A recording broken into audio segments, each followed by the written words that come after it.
महाकाय सूर्यकोटि समप्रभ निर्विघ्नं कुरु मे देव सर्व।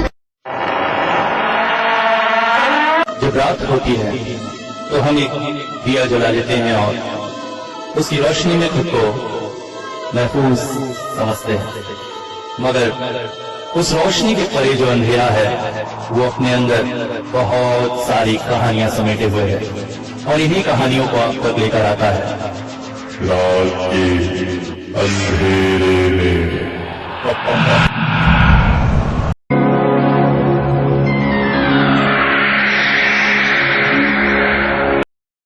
हेलो, आदाब, नमस्कार, सत श्री अकाल दोस्तों, कैसे हैं? और कैसा लगा मेरा मजाक?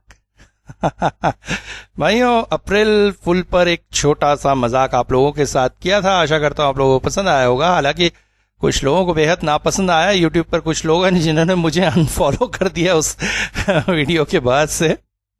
तो भाई यार, ऐसी छोटे मोटे हंसी मजाक जो चलते रहने चाहिए, इस पर बिल्कुल अनफॉलो करने वाले या गुस्सा आने वाली कोई बात नहीं है।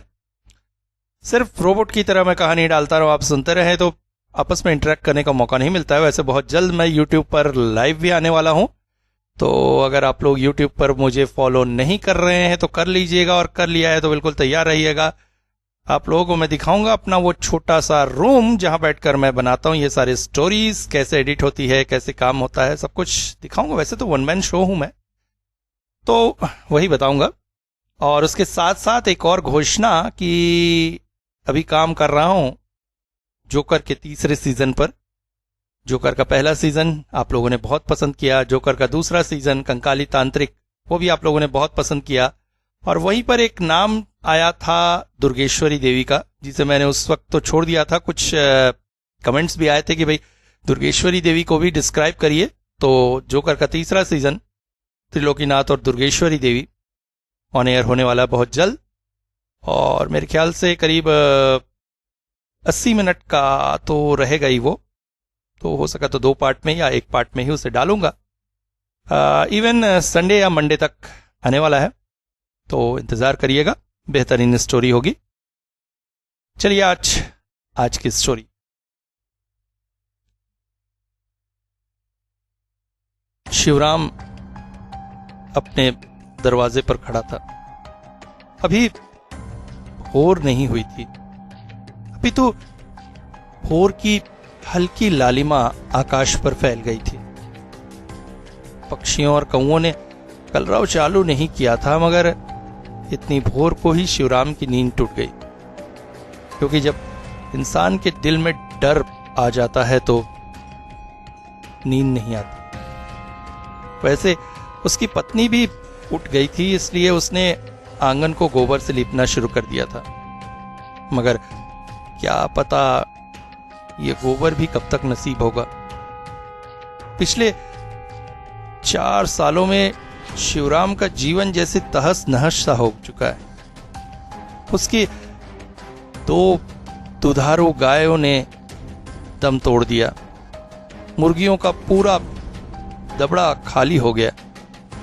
अब सिर्फ ये आखिरी गाय बची थी, और साल का वही समय जब वो कहर उस पर आता था। आज उसके बेटे का जन्मदिन था। हर साल इस जन्मदिन के बाद ही उसे एक बड़ी हानि उठानी पड़ती। ऐसा नहीं है कि शिवराम ही सिर्फ ये हानि उठा रहा था, अभी तो पूरे गांव में जैसे ये आतंक छाया हुआ था। हर किसी के घर से पालतू पशुओं का मरना जारी था। यही नहीं, खेती की जमीन भी जैसे सूखती सी जा रही थी।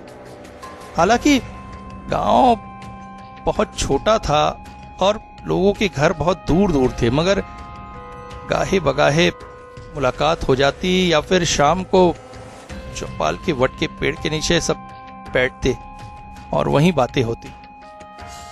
पता चलता कि एक जैसी सबके हालात है। गांव में ना तो पानी की ही व्यवस्था रही, ना ही फसल हो रही है। कुछ लोग खुशकिस्मत थे जिनकी फसल उगी जरूर थी, मगर अजीबोगरीब तरीके से। धान के पौधे में बालियां निकली थी, मगर खोखली। जैसे अंदर का दूध किसी ने सोख लिया हो।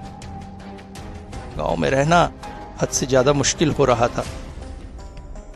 गांव के तालाब कुएं भी सूखते चले जा रहे थे। पानी लेने के लिए 5 कोस दूर जाना पड़ रहा था। हालांकि 1-2 खुशकिस्मत घर थे जहां तालाब कुओं में पानी था, मगर पानी लेने के लिए जैसे ही बाल्टी डालो ऐसा लगता था जैसे कोई दिव्य शक्ति पानी को नीचे खींचती जा रही है। बाल्टी की रस्सी जितनी भी लंबी कर लो, पानी तक पहुंच पाना असंभव था। अलबत्ता गाहे बगाहे अगर कोई छोटी बच्ची बाल्टी की रस्सी को छू देती तो थोड़ा बहुत पानी मिल जाता था। लोगों ने पानी की जरूरत को कम कर दिया था, इसलिए 5 कोस दूर से भी जितना पानी ले आते उतना काफी था। गांव में ऐसे तालाब भी थे जिनमें मछलियों की भरमार थी, मगर वो भी किसी काम के न रहे। अचानक ही एक रात सबने देखा सारी मछलियां एक साथ मर गई। लोगों ने सोचा चलो कुछ दिनों तक इन मछलियों को खाकर ही गुजारा कर लेंगे, मगर जैसे ही उन्हें तालाब से निकाला लग रहा था जैसे किसी ने उनके शरीर से पूरा खून सोख लिया हो। सूखी सड़ी हुई मछलियां लोग किसी भी तरह से उपयोग नहीं कर सकते थे। गांव के हर घर में हाहाकार था। हर कोई चाहता था कि किसी तरह से इस गांव से उसे छुटकारा मिले, मगर कहां जाते। बाप दादा की जमीन घर छोड़कर कहीं नई जगह जाकर बसना इतना आसान भी तो न था। पिछले 4 सालों से यही क्रम जारी था। सबको पता था कि मृत्यु अवश्यम भावी है, मगर फिर भी न जाने किस आस से सब जिए जा रहे थे। आज शिवराम के बेटे तीरथ का जन्मदिन था। कितनी खुशी की बात थी, मगर उसका जन्मदिन खुशी से मनाया भी नहीं जा सकता था, क्योंकि हर जन्मदिन के बाद एक बड़ा नुकसान। शिवराम थक चुका था। उसका स्वास्थ्य भी ठीक नहीं रहता था।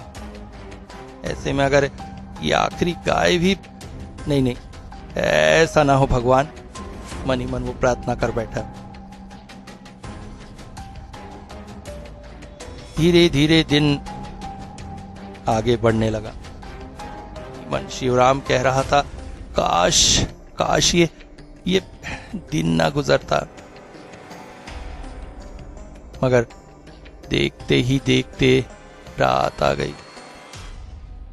रात को शिवराम और उसकी पत्नी सखी का दिल चोरों धड़क रहा था।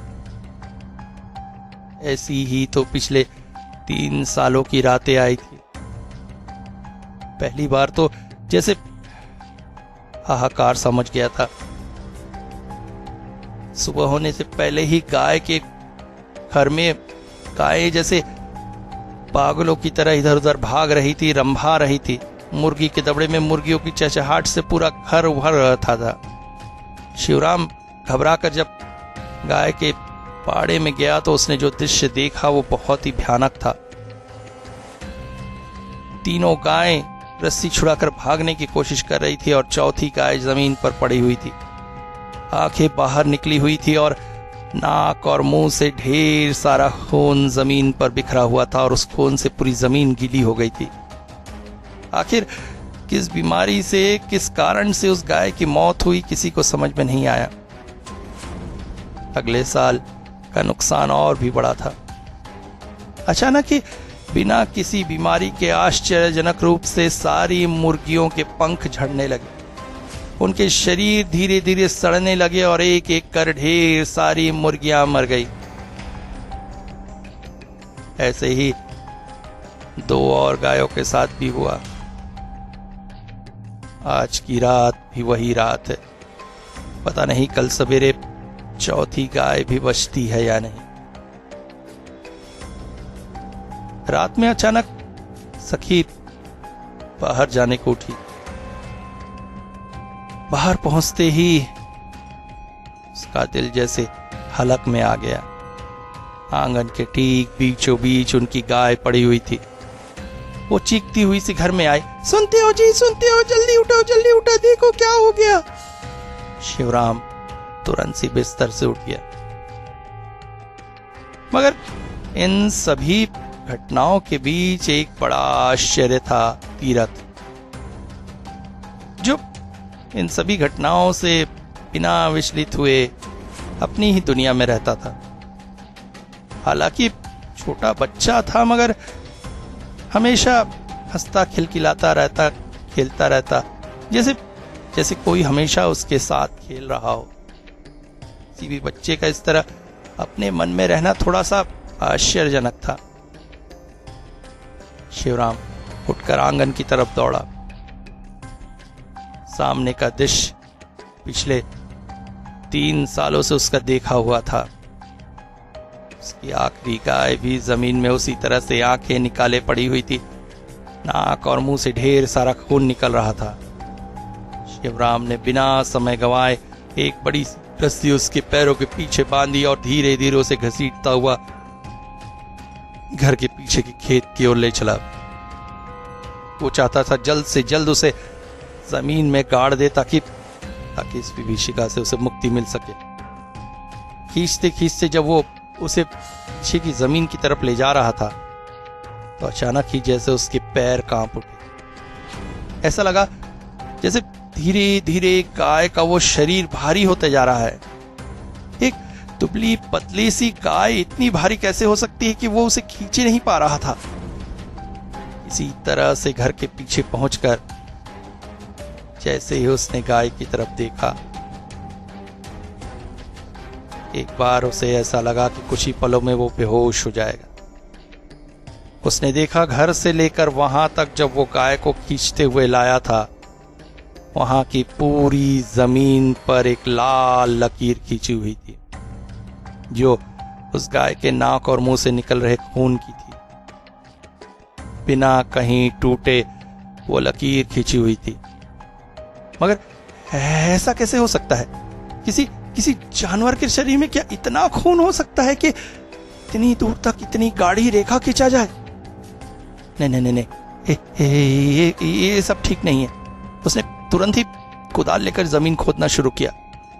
हालांकि उसके शरीर में ताकत बहुत कम थी, मगर डर के मारे वो बेतहाशा खुदाई किए चला जा रहा था। उसका पूरा शरीर पसीने से भीग चुका था, मगर जल्द से जल्द उसे यह काम खत्म करना था। उसने गड्ढा खोदने के बाद तुरंत ही गाय के शरीर को जमीन के अंदर ढकेल दिया और गड्ढे को पाटने लगा। धीरे धीरे आसमान में सवेरे का सूरज निकल रहा था। चारों रोशनी फैलने पर उसे समझ में आया जिसे वो लाल लकीर समझ रहा था, वास्तव में वो लाल नहीं बल्कि काले रंग का खून था। मगर क्या किसी जानवर के शरीर में ऐसे काले रंग का खून हो सकता है? नहीं, अब इस गांव में रहना उसके लिए संभव नहीं है। अगर वो यहां रहा तो मारा जाएगा। उसने तोड़कर घर में गया और सखी से कहा, चल सामान इकट्ठा कर, यहाँ नहीं रहेंगे। इस गांव में किसी प्रेत या डायन का साया है, मार डालेगी वो हमें। अब यहाँ कुछ नहीं रहा, शहर जाएंगे। सखी चौंक पड़ी। अरे कैसी बातें कर रहे हो तुम? कहाँ जाएंगे? अनजान शहर, ना कोई रहने का ठिकाना। यहाँ कम से कम बाप दादा का ये घर है, खेती से जो थोड़ी बहुत आय होती है उससे जीवन चल रहा है। वहां रहेंगे कहाँ, खाएंगे क्या? वो सब ऊपर वाले भी छोड़ देंगे, मगर ये यहाँ नहीं रहेंगे। इस गांव में किसी डायना पेतनी का साया है, वो हमें मार डालेगी।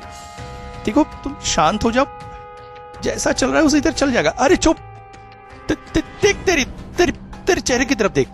कहकर उसने आईना सखी की तरफ बढ़ा दिया।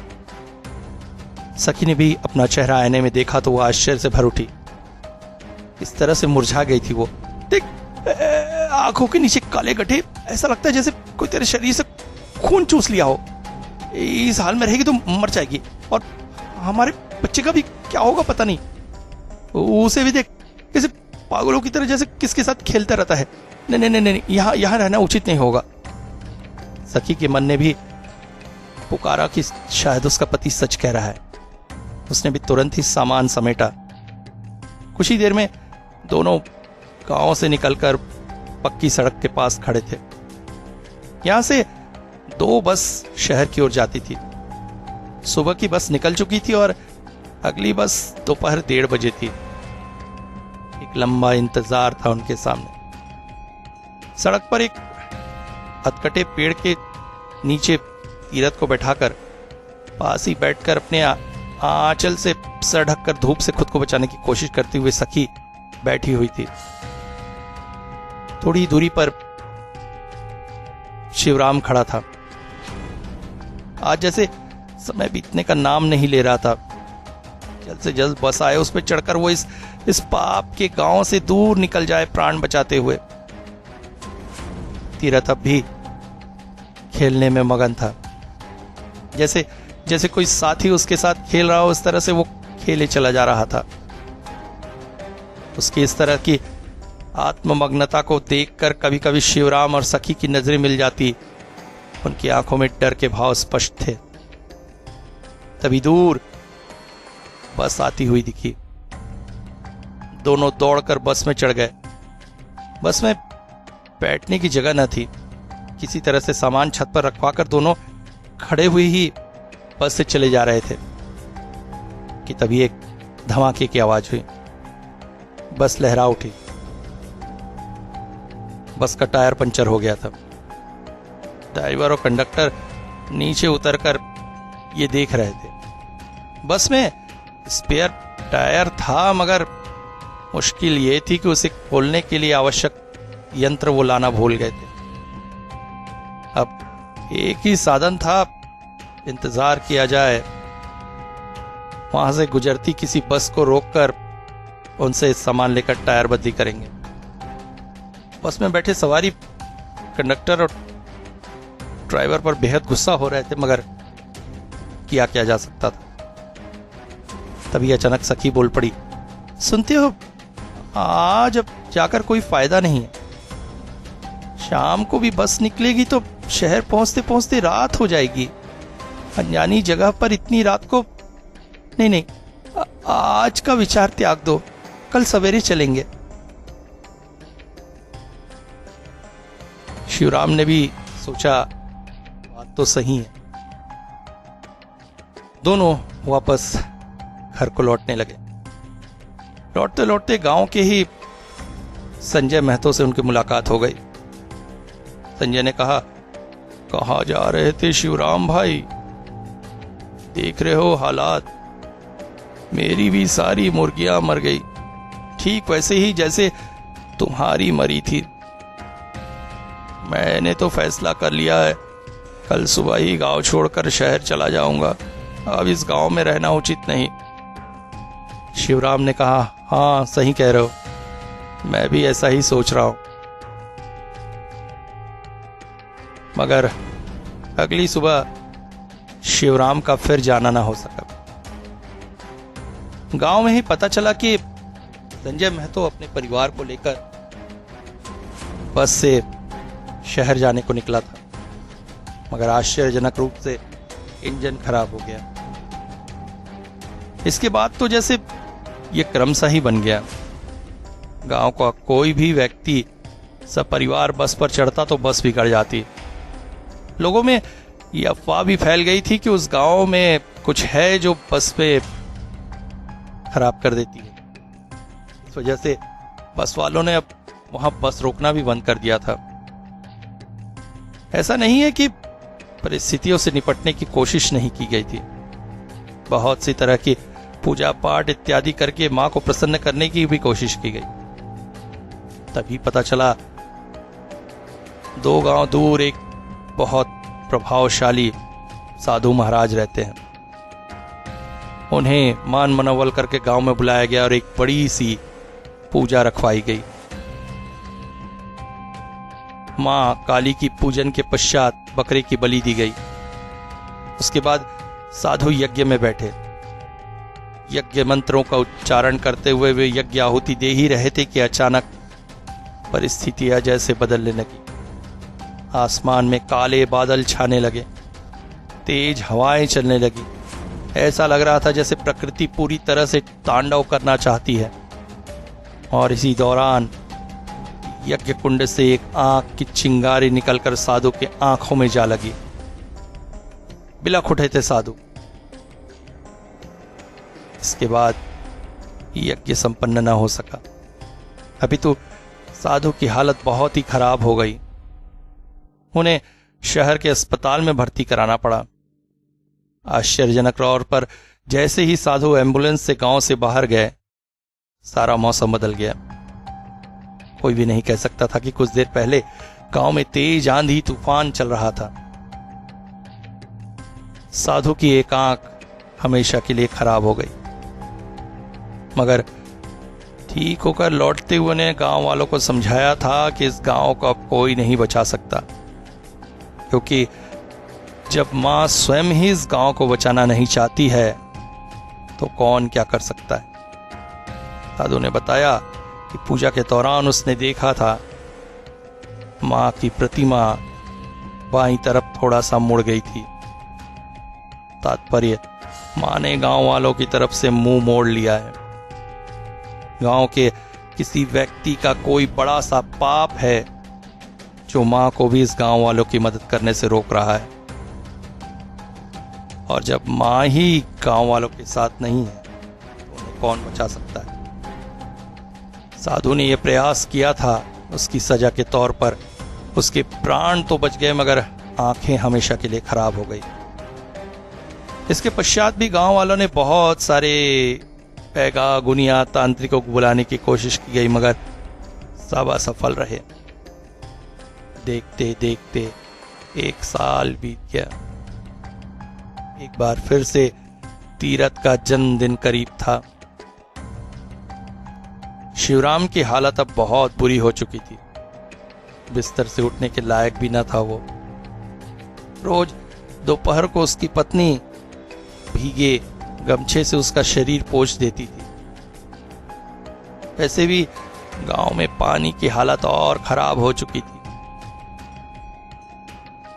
घर की परिस्थिति भी कोई बहुत अच्छी न थी।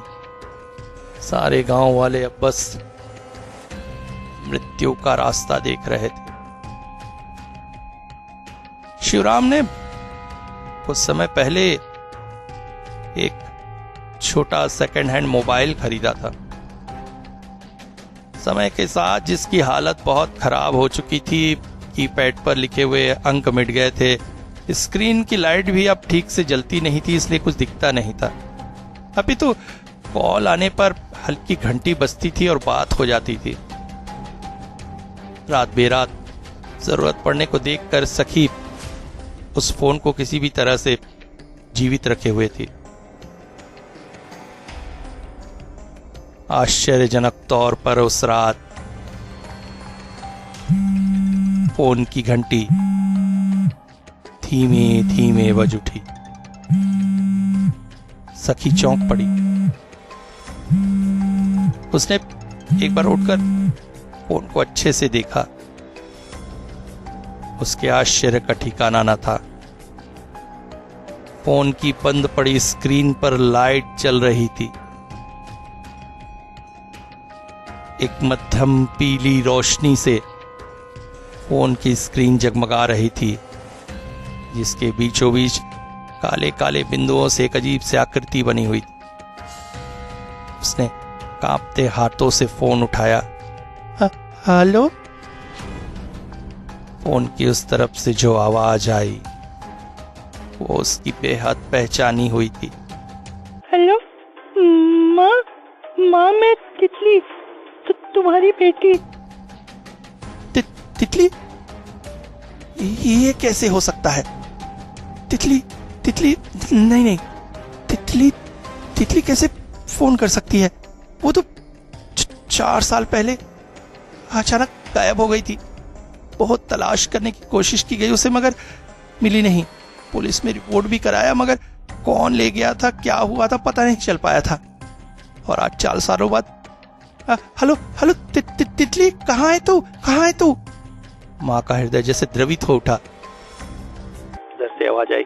माँ, मैं यहाँ, बहुत अंधेरा है, मुझे ना बहुत डर लगता है। माँ, मुझे यहाँ से ले जाओ ना माँ। हाँ तितली, मैं तुझे अचानक ही फोन कट गया। घबराकर दौड़ पड़ी सखी अपने पति शिवराम के पास। सुनते हो जी, सुनते हो जी, हमारी हमारी तितली का फोन आया था, सुनते हो? नींद में से जैसे अचानक जाग पड़ा था शिवराम। कमजोर शरीर से हल्के हल्के आवाज निकाल उठा। कह रही हो? तितली का फोन? पागल मत बनो, 4 साल से वो गायब है। वो कैसे फोन कर सकती है? मैं सच बता रही हूं, वो उसी का फोन था। तभी अचानक तीरथ उठ बैठा और जोर जोर से ताली पीटने लगा। माँ देखो, दीदी आ गई। शिवराम और सखी के शरीर में जैसे झुरझुरियां दौड़ गई। सखी ने उसे गोद लेते हुए पूछा, कौन दीदी बेटा, कहाँ है? हाँ, मेरी दीदी, वो रोज तो मेरे साथ खेलने आती है, आज भी आई है। वो देखो ना, पानी के घड़े के पास खड़ी है। माँ, दीदी कह रही वो बाबा को अपने साथ ले जाएगी। चौंक पड़ी थी सखी, अपने पति से पूछ बैठी, सुनो, कहाँ है तितली? तुम्हें पता है? मैं कुछ देर के लिए तुम्हारे पास उसे छोड़कर मायके क्या गई? तुम उसका ध्यान नहीं रख पाए? अरे तो मैं क्या करता? मैं तो उसका ध्यान रखे हुए था, अचानक गायब हो गई। सच बताओ, तुम्हें पता है तितली कहाँ है? तभी अचानक फोन दोबारा बज उठा। उधर से आवाज आई, माँ, बाबा से बात करनी है। सखी ने फोन शिवराम को दे दिया। कांपते हाथों से शिवराम ने फोन उठाया। हेलो बाबा, मैं तितली, तुम मुझे यहाँ क्यों गाड़ कर चले गए? सुनकर कांप उठी थी सखी। तभी तीरथ बोल पड़ा, माँ, दीदी बोल रही वो बाबा को अपने साथ ले जाएगी। सखी ने जोर से चिल्लाते हुए शिवराम से पूछा, कहाँ है मेरी बेटी? कौन से गड्ढे में है? बताओ, तुम्हें पता है? अचानक ही जैसे उसके हाथ शिवराम की गर्दन पर सख्त हो गए। सच बताओ, बताओ।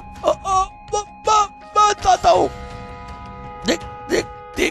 देख सखी, हमारा गरीबी का परिवार है, ऐसे में बेटी का बोझ हम कैसे संभालते? तू तो ये बात समझती नहीं थी। अरे बड़ी होगी तो उसकी शादी, दहेज, हमारे खाने को तो कुछ है नहीं, कैसे ये सब करते?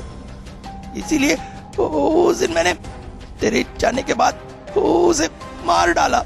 क्या? और कहाँ छोड़ो मेरी बेटी को?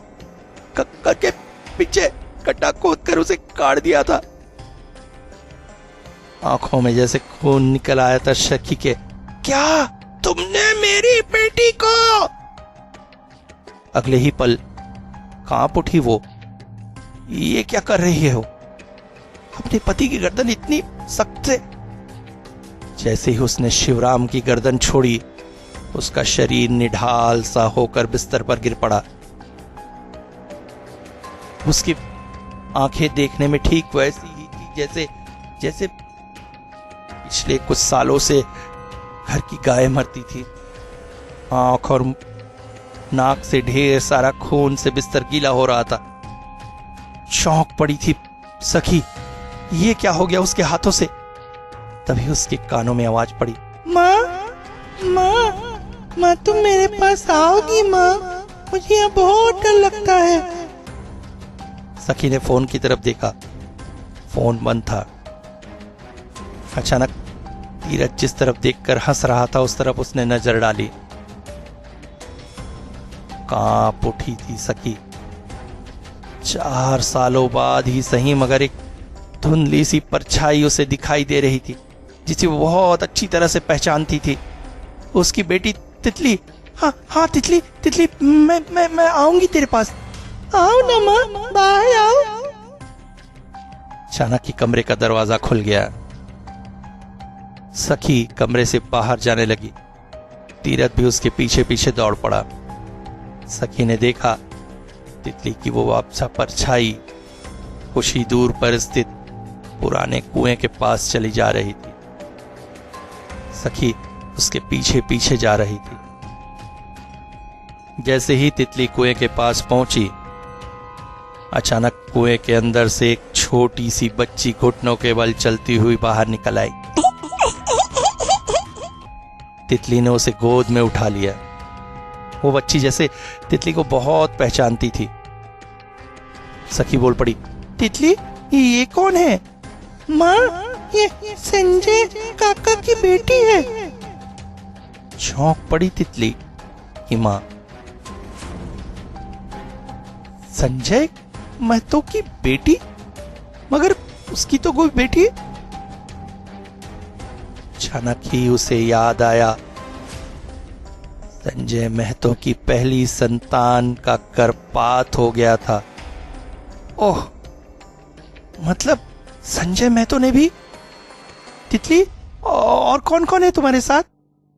और बहुत सी बच्चियां हैं माँ, गांव के बहुत सारे लोगों की।